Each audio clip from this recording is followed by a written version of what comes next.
주시는 하나님의 음성을 듣고 있습니다. 지난 시간에 우리가 말씀을 은혜 받았던 것이 주의 지팡이와 막대기가 나를 안위하시나이다. 여러분 다 그 기억하시죠? 일반 목자들은 그냥 지팡이나 막대기 하나씩만 들고 다니는데 메시아 대신 참된 목자이신 예수님께서는 오직 막대기와 지팡이를 동시에 들고 다니신다는 것, 그리고 양들을 보호하시되 아주 세밀하게 그리고 강력하게 보호하신다는 그런 말씀을 우리가 상고하면서 큰 은혜를 받게 되었습니다. 그 메시아 대신 참 목자이신 그 하나님께서 이제는 우리의 원수의 목전에서 눈앞에서 바로 상을 차려주시는, 그것도 그냥 상이 아니라 풍성한 잔치상을 차려주신다는 말씀이 바로 오늘 말씀의 핵심이자 골자가 되겠습니다. 여러분, 그 시편 23편에는 목자라는 이미지가 두 가지로 표현되고 있습니다. 그러니까 시편 23편을 나눈다면 크게 이제 두 연호로 나눌 수가 있는데 1절부터 3절까지를 한 연호로 보고 그다음에 4절로 6절까지 말씀을 둘째 연호로 보게 된다면 앞에 있는 목자의 이미지와 뒤에 있는 목자의 이미지가 확연하게 다르다는 것을 우리가 구분 지을 수 있습니다. 우선은 첫 번째 연 1절로 3절까지는 우리를 보호하시고 인도하시고 또 양육하시는 목자 되신 하나님을 말씀을 통해서 우리가 알게 되는 것이죠. 그런데 이러한 이미지가 초반부에 있었다면 이제 중반, 종반부의 그 목자의 이미지는 다른 것이 아니라 집주인의 이미지예요. 그것도 아주 평온하고 그리고 안전한 집을 가지고 있는, 그래서 우리를 초청하시고 우리에게 대접하시는, 융성하게 대접하시는 그런 집주인의 이미지를 가지고 있다고 할 수가 있겠습니다. 이제 우리가 시편 23편 거의 10번째 우리가 살펴보면서 1절로 지금 3절까지 우리가 살펴보게 되었고, 이제 4절로 6절까지는 바로 참 주인 되시는, 죄송합니다. 1절로 4절 내가 잘못 말씀을 나눴네요. 1절로 4절까지를 목자이신 그 이미지를 본다면 5절과 6절은 집주인이신 그런 이제 하나님을 보게 되는데, 자, 그렇기 때문에 이제 5절로 시작되는 오늘 이 말씀이 앞에 있는 참된 목자와는 좀 비교가 되는 그러한 이제 성격이 다른 차원에서의 목자라고 할 수가 있겠죠. 어떻게 보면은 목자는 늘 이렇게 밖에 나가 있고 야외 활동을 하는 그런 존재이기 때문에 집에서 거주하는 이 주인과는 좀 굉장히 이미지가 달라요. 서로 상반되는 이미지라고 그렇게 생각이 됩니다만은, 그러나 이 두 것은 이질적이거나 상반된 것이 아니라 상호 보완적이고 그러면서 동시에 더 목자이신 하나님을 부드럽게 드러내고 있다고 여러분 보시면 되겠습니다. 그래서 오늘 본문의 시작은 집주인 되신 하나님께서 우리를 풍성하게 대접하신다, 그리고 은혜로운 잔치상을 공급하신다는 것이 오늘 말씀의 그런 핵심이라고 말씀드렸죠. 그래서 다윗은 이렇게 노래합니다. 주께서 내 원수의 목전에서 내게 상을 차려주시고. 여전히 집주인인 그런 어떤 목자를 이야기를 하지만 전체 시편 23편의 그런 어떤 이미지는 목자의 이미지를 가지고 있습니다. 그래서 지금도 다윗은 이제 자신이 하나님의 양이고 하나님이 자신의 온전한 목자라는 것을 노래하면서 그 주께서 내 원수의 목전에서 내게 상을 차려주십니다 라고 그렇게 이야기합니다. 여러분, 양은요 기본적으로 적이 참 많은 동물입니다. 여러분, 양이 공격용 무기를 가지고 있는 거 보셨어요? 염소처럼 뿔이 달려 있겠습니까? 아니면 또 어떤 날카로운 이빨이나 내지는 발톱을 가지고 있겠습니까? 그렇다고 몸이 날렵한 것도 아니고 그 어느 것 하나 양에게는 공격해서 대적들을 물리칠 만한 그런 공격용 무기가 또 혹은 방어용 무기가 하나도 없습니다. 이것이 이제 성경에서 나타나는 말씀하시는 양의 그런 이미지라고 할 수가 있을 것입니다. 그런데 이러한 양은 굉장히 원수들이 많아요. 호시탐탐 이 양무리의 주변에는 곰이나 사자나 늑대가 무리에서 이탈하는 양들을 이렇게 잡아먹으려고 노리고 있는 것을 볼 때 늘 양은 이러한 대적들과 원수들을 경계해야만 하는 것입니다. 어디 그뿐입니까? 지난 시간에 우리가 잠시 살펴보았습니다마는 양은 눈이 나쁘기 때문에 독초나 또 몸에 이로운 그 풀을 구분해낼 수 있는 능력이 굉장히 현격하게 부족해요. 독초를 만약에 양이 먹게 된다면 삽시간에 온몸이 마비가 되어서 이제 죽음에 이르는 참 허약한 짐승이 바로 이 양이라고 할 수가 있을 것입니다. 그렇기 때문에 이 원수들로부터 그리고 수많은 위협으로부터 양이 보호를 받기 위해서는 항상 목자가 주변에 있어야만 하는 것입니다. 목자가 양 곁에 있는 한 양은 절대 안전하기 때문에 한시라도 목자는 양을 떠날 수가 없는 것입니다. 이러한 양으로서의 그 다윗의 일생을 보아도 다윗의 주변에는 참 원수들이 많았습니다. 우선 기본적으로 대외적인 원수는요, 사무엘상하에 보면 계속해서 이 다윗과 이스라엘을 공격하는 주 적이 있는데 그것은 바로 블레셋 군대였고 블레셋 사람들이었습니다. 주 원수인 이 블레셋으로부터 공격을 당하는 것도 참 서럽고 아프고 힘겨운데 다윗에게는 외부적인 적만 있는 것이 아니라 내부의 적도 참 많았다는 것이죠. 가장 대표적인 주적도 바로 사울 왕이었습니다. 사울은 남이 아니에요. 장인어른이었어요. 자신의 아내의 아버지였습니다. 그리고 한 나라의 국왕이었습니다. 그런데 한갓 목자에 불과한 이 다윗을 끝까지 추격해서 다윗을 죽이려 했는데 한때는 다윗 한 사람을 죽이기 위해서 무려 3,000명의 군대를 동원을 해서 다윗을 추격하고 그리고 다윗을 쫓았던 것을 보게 됩니다. 다윗의 주적은요, 이제는 사울이 죽고 나서 거기서 머무르는 것이 아니라 또 자신의 아들 압살롬이 자신의 적이 되었습니다. 압살롬은 모반을 해서 다윗 왕을 몰아내고 그리고 자신이 왕이 되기 위해서 그렇게 고군분투하게 되었죠.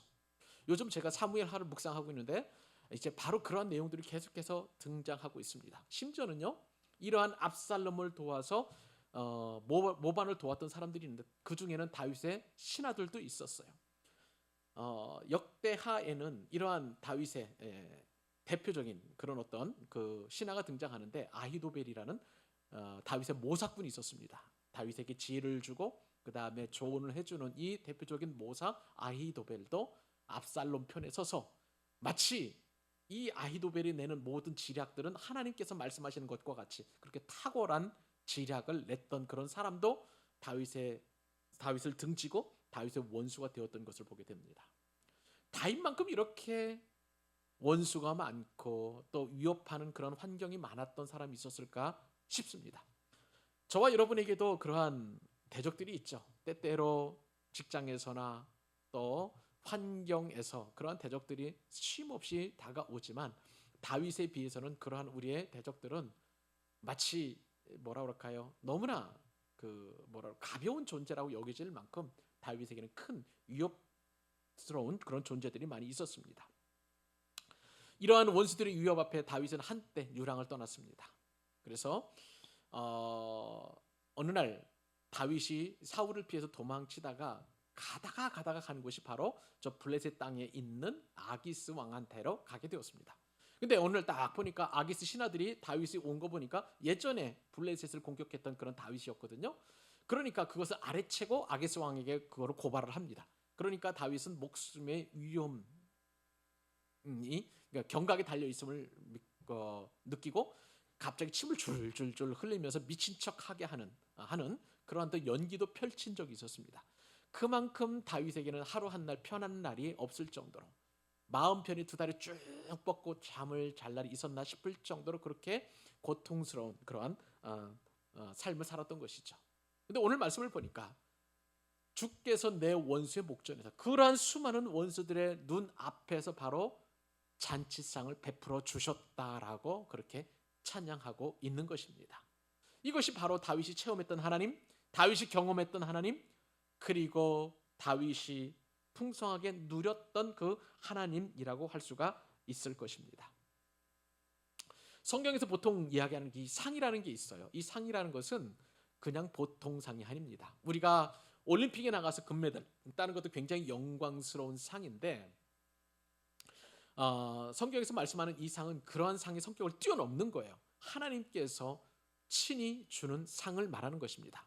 보통 1차적으로는 왕이 신하에게 공적을 인정하고 주는 상을 말하는 것인데, 그것이 나중에는 더 크게 확대되어서 하나님께서 충성스럽게 믿음의 생활을 했던 이 땅의 믿음의 백성들에게 주시는 상으로 그렇게 표현되고 있습니다.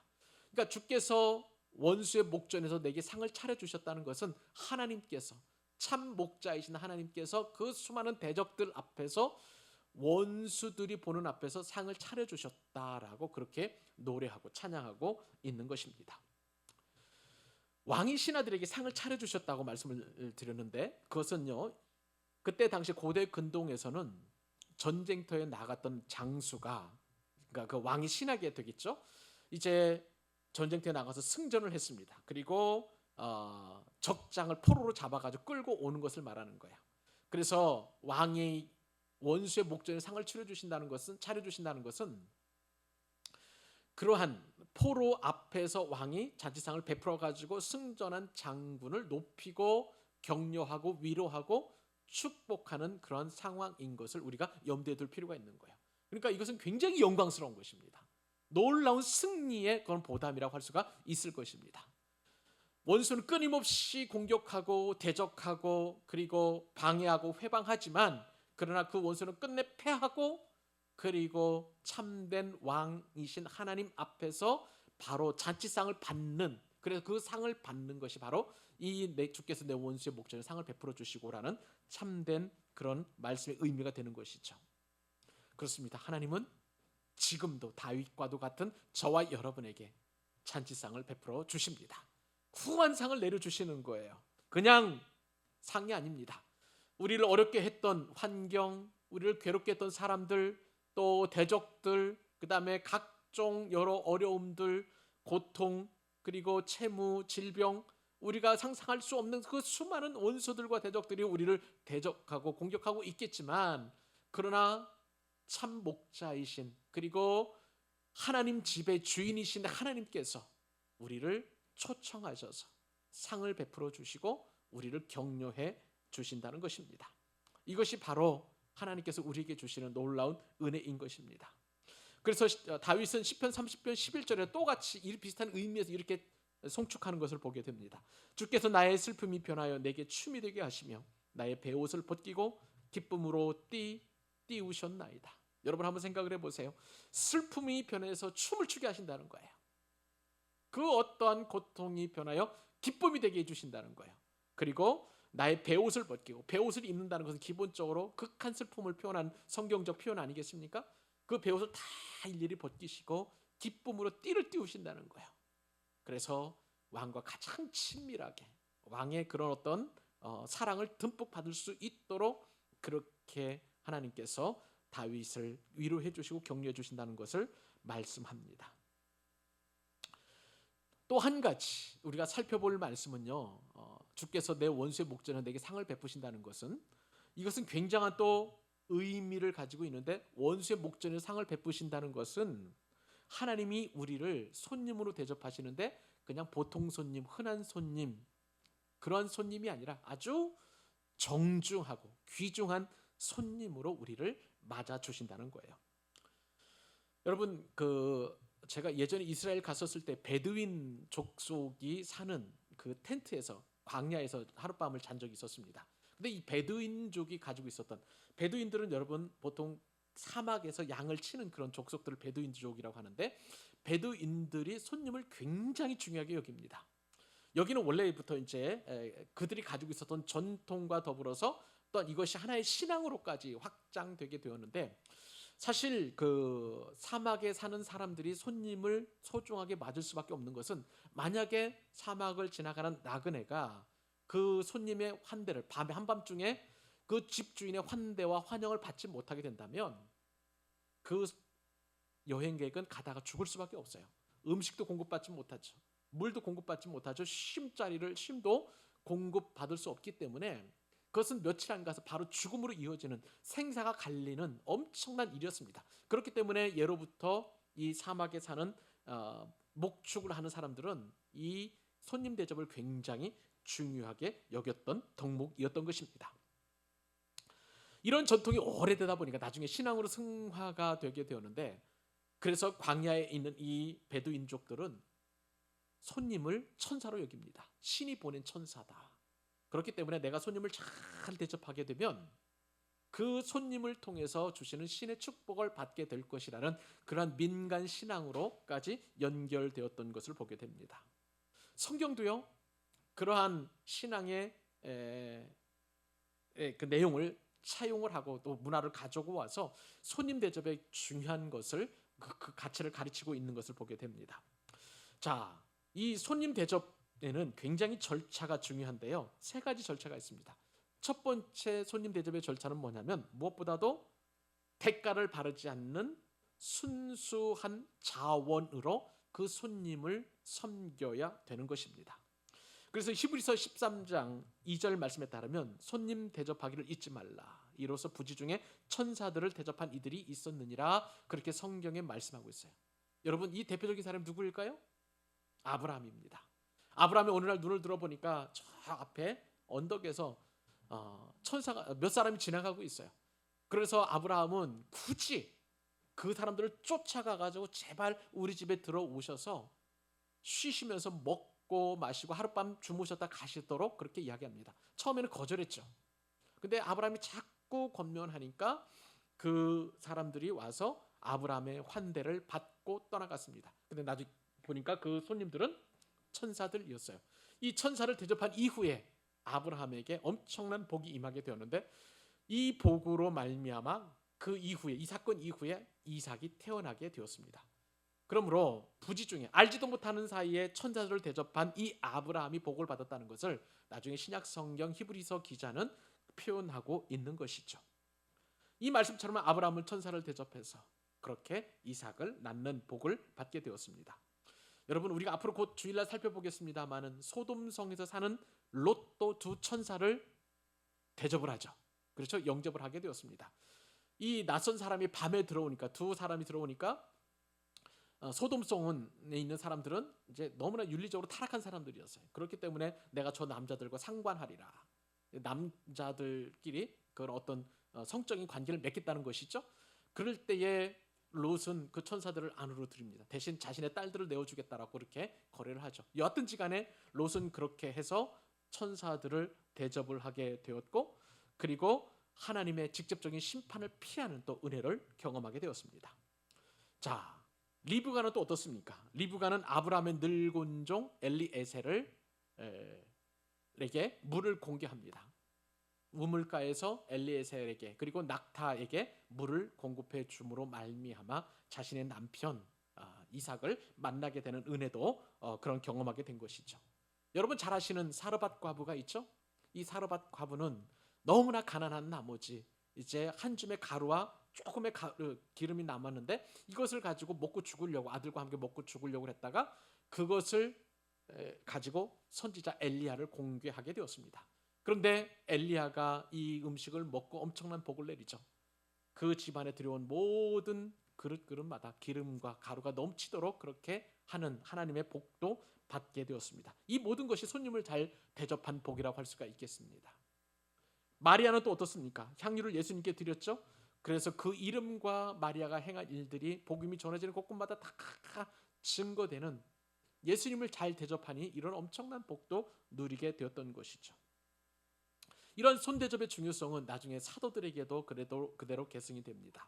이 손대접의 중요성을 알았던 사도 베드로가 오늘이 마지막 날이 될지도 모른다는 정말 의식을 가진 그리스도인들에게 무엇보다도 열심히 행할 일은 서로 대접하라는 그러한 말씀을 남겨주었습니다. 결국 종말의 시대가 되면 사랑이 식어지고 처처의 전쟁의 소식과 기근의 소식도 들려오고, 그리고 정말 주님 오실 날 세상의 종말적인 그런 모습들과 현상들이 분명하게 드러날 때 우리가 그 종말을 이겨낼 수 있는 중요한 요건들 가운데 하나는 뭐냐면 서로 대접하는 거예요. 서로 대접하고 공개하고 섬기고 또 먹이고 함으로써 아름다운 사랑의 공동체의 그 끈을 사랑의 띠로 묶는 역할을 바로 이 손대접이 한다는 것을 사도 베드로는 이야기했던 것입니다. 그리고 바울 사도도 이제 가는 곳곳마다 이제 성도들로부터 환대를 받게 되죠. 그때 당시에는 여관이 없었습니다. 호텔도 없었습니다. 모텔도 없었습니다. 숙박기관이 없었기 때문에 전도자들이나 혹은 선교사들은 그 지역에 가면 복음을 받아들인 집에서 그 복음이 다 전해질 때까지 계속 머무르면서 숙박을 제공받게 되었습니다. 그리고 선교자들은 그들을 축복하고 그 가정을 축복하는 그런 일들을 많이 하게 되었던 것이죠. 대표적인 가정이 바로 브리스길라와 아굴라 아니겠습니까? 브리스길라와 아굴라는 고린도 지역에 가기 전에 로마에서 바로 이 바울을 대접했었고 또 뿐만 아니라 또 고린도에 가서 또 이렇게 바울을 섬기고으로 말미암아 초대교회에 엄청난 영향력을 미쳤던 그러한 선한 그런 지도자가 되었던 것이죠. 이처럼 손님을 대접하는 것은 성경의 중요한 핵심이라고 할 수가 있겠습니다. 왜 믿음의 사람들이 이처럼 손대접하고 손님을 대접하는 것을 기뻐했을까요? 왜냐하면 하나님으로부터 환대를 받았기 때문에 그래요. 우리는 하나님께 영원한 손님이 될 수밖에 없습니다. 그것도 불청객이에요. 어떤 불청객입니까? 죄로 인해서 하나님으로부터 환대와 대접을 받기에는 너무나 부족한 그런 사람들이었어요. 할 수도 없는 사람들이었어요. 가까이 그 대접을 받을 수 없는 그런 존재였습니다.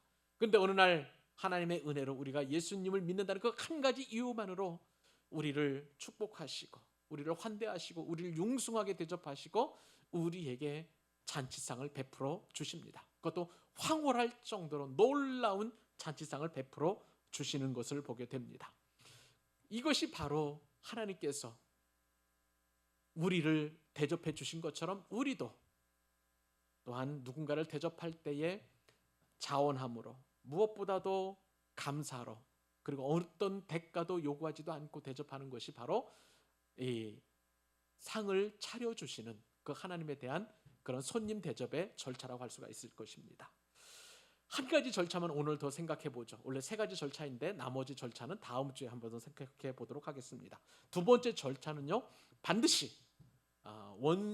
상을 차려주실 때 우리로 하여금 잔치상을 베풀어 주실 때에 포도주가 동반된다는 사실입니다.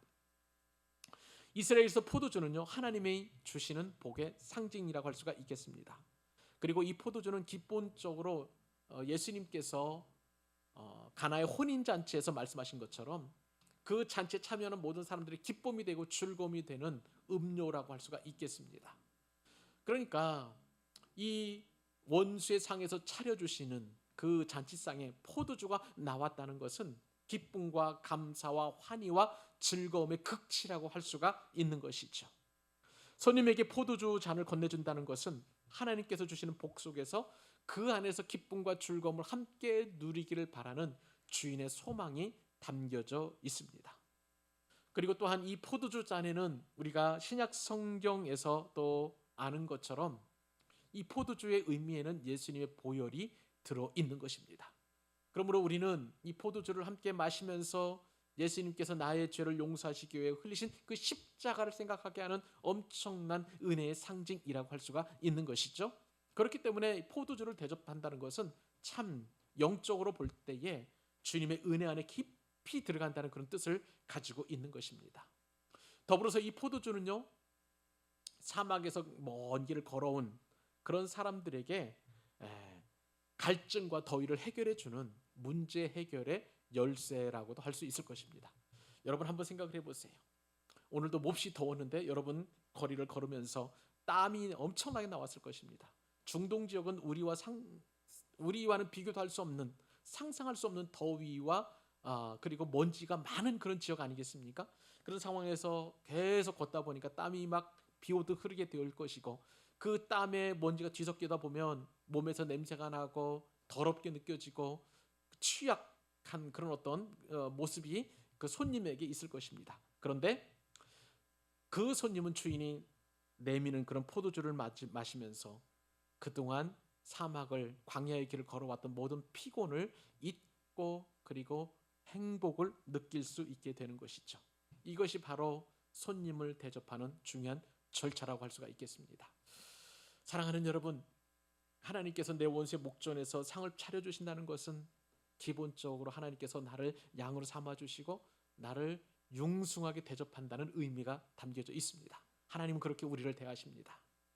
우리의 초라한 모습, 그리고 우리가 연약한 모습, 그것 때문에 우리는 끊임없이 내 자신을 비하하고, 그리고 내 자신이 온전치 못함에 대한 그런 아쉬움과 회한 속에서 그렇게 답답한 한숨을 쉬고 있겠지만, 그러나 하나님 우리를 보시는 관점은 너무나 달라요.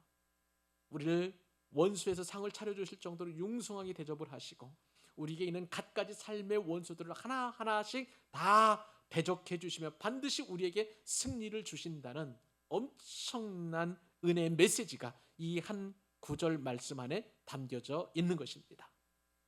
이번 남은 3일 동안도 하나님께서 우리의 원수의 목전에서 상을 베풀어 주시기를 여러분 기대하시기를 바랍니다. 여러분 주위에 있는 모든 문제, 또 대적들은 순식간에 사라질 것이고요. 또 그 다음에 하나님께서 믿음의 사람들을 대접하셨던 것처럼, 그 은혜를 받아서 믿음의 사람들이 또 다른 사람들을 대접했던 것처럼, 우리도 그렇게 하나님의 사랑을 덧입고 그 사랑으로 누군가를 대접할 때 복이 임하게 된다는 것입니다. 그 복을 마음껏 누리는 이번 한 주간 될 수 있기를 우리 주님의 이름으로 축복합니다.